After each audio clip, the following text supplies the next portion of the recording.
As you know, I'm the president and CEO of the Urban League of Greater Cleveland, who just celebrated our centennial in 2017, and we're very proud of that. Thank you. So we're here this evening to talk about innovation, so I'm sure you're wondering why a 100-year-old organization going into its second century of operation is talking about innovation, and how in the world do we get there? When you run a nonprofit organization, as I do, and when you think about the fact that we've lasted for 100 years, we've innovated a lot over time. But as we look out at the future and we look at the speed of which things are changing, the ability to be able to turn on a dime and innovate quickly is becoming more and more of a need. So before I talk about some of the innovations that we are anticipating and working on at the Urban League, I first want to give you a historical glimpse into who we've been and where we've come from. So the Urban League movement began with the Great Migration of individuals moving from the South to urban cities in the North. Why were they doing this? They were trying to escape Jim Crow laws and actual lynchings that were going on, and they were in search of a better way of life for their families. When they reached northern cities, they encountered a lot of challenges. So housing was at a premium. Jobs were hard to find. Education was a challenge. And it was through these series of issues that the Urban League movement was born, so that we could help to create solutions for these African Americans who were coming to these cities, help them to settle and be able to access all of the systems that they needed to be successful. But what they found when they got here, again, shortage of jobs, issues with housing, segregated schools. And so the Urban League working to find solutions to all of these kinds of issues meant that we were very much engaged in the civil rights movement, very much engaged in the civil rights movement. So as we look out now with this history and track record of being an empowerment organization, a legacy civil rights organization, the rights of citizens that prevented access back in the 40s, 50s, and 60s, of course, now have been legislated. And the law of the land says that everybody has equal access.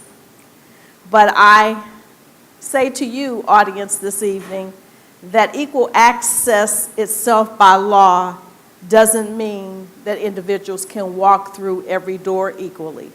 And so we have this issue of equity that we talk about.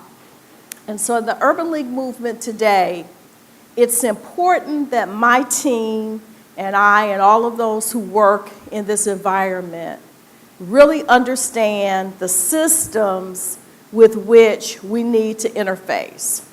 That means we are systems driven, we are community responsive, and we are collaboratively positioned.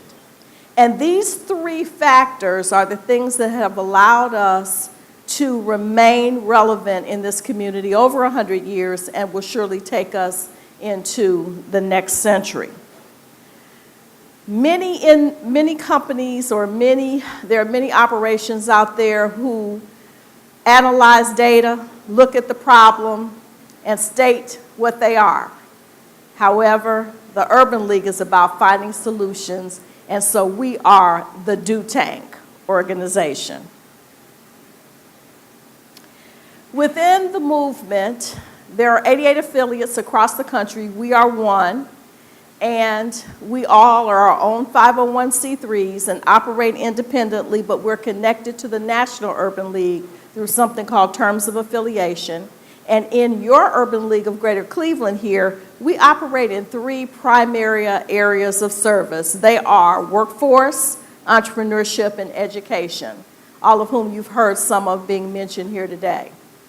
Our job is to look at where are the barriers that prevent African Americans and other minorities from accessing, succeeding, and thriving in these systems, and go to work on trying to eliminate those barriers while also empowering our communities to be prepared and able to succeed, and by not working it alone. We know that we can't do everything ourselves, and we have to be collaboratively positioned.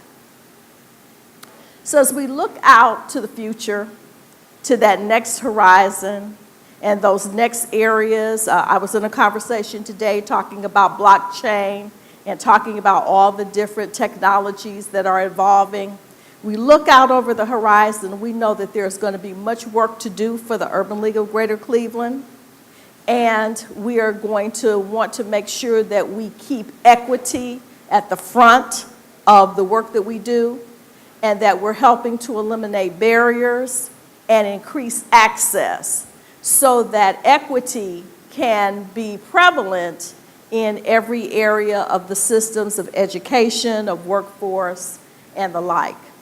And so finally, as I close, I encourage you to go to our website, ulcleveland.org, where you can see information about many of the innovations that we're currently doing, which is our Capital Access Fund, a solution for minority businesses who have challenges with access to capital. You can see what we're doing in helping to increase access and inclusion in the building trades. You will also see that we're looking to turn around the pipeline for employment by working with K-12 education and fusing better connections to business and industry by creating career pathway opportunities.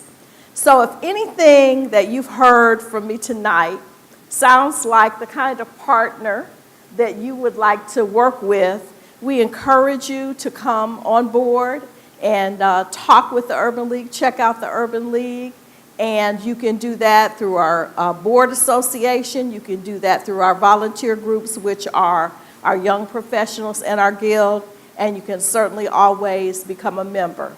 So I thank you for the opportunity to present to you this evening, and I wish you a great evening. Thank you.